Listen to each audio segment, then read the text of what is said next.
आपने स्कूलों में पढ़ाई की होगी, शरारतें की होंगी, दोस्त बनाए होंगे, लेकिन क्या कभी आपने सोचा है कि किसी स्कूल की दीवारें किसी राज को छुपाए बैठी हों?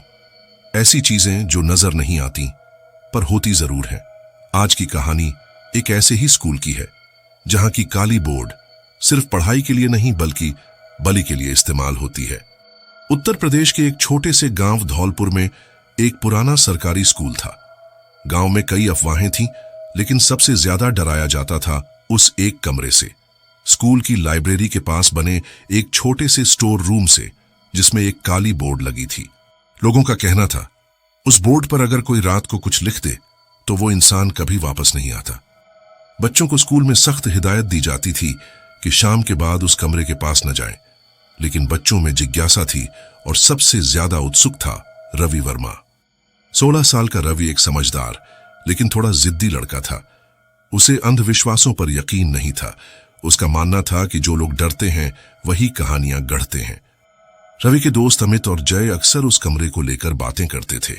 अमित, भाई तुझे पता है ना, पिछले साल हरीश गायब हुआ था, उसने भी उस बोर्ड पर लिखा था।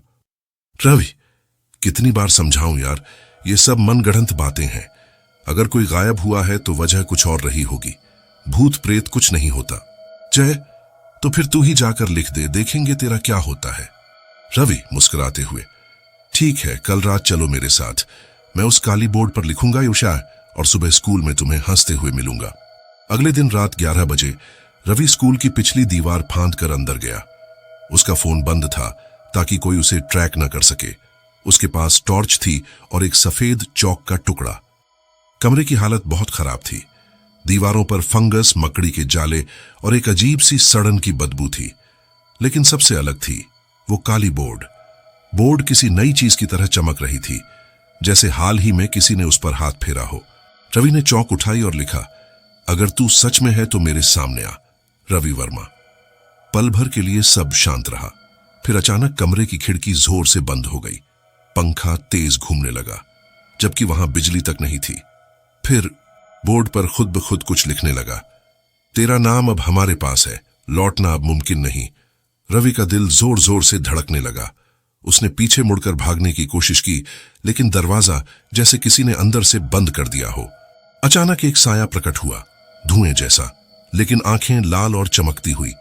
साया धीरे धीरे पास आने लगा। साया धीमे स्वर में, हर साल कोई ना कोई हमें बुलाता है, अब तेरी बारी है। रवि जमीन पर गिर गया। उसकी आंखों में आंसू थे, चेहरा पसीने से भीग चुका था। रवि कांपते हुए, मैंने कुछ नहीं किया, बस मजाक था, मुझे छोड़ दो, मैं वापस चला जाऊंगा। साया, जो आता है वो लौट कर नहीं जाता, लेकिन एक रास्ता है। रवि, क्या? साया, अगर तू किसी और को इस बोर्ड तक लाए अपनी मर्जी से तो तुझे छोड़ दिया जाएगा। रवि दंग रह गया।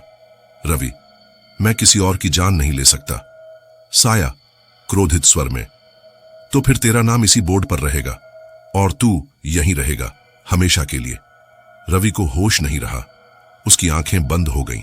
सुबह स्कूल खुला। सब कुछ सामान्य लग रहा था, सिवाय इसके कि रवि फिर से स्कूल में था। वो चुप था, डर के मारे कुछ बोल ही नहीं पा रहा था। अमित और जय हैरान रह गए। जय, तू लौट आया? क्या हुआ वहां?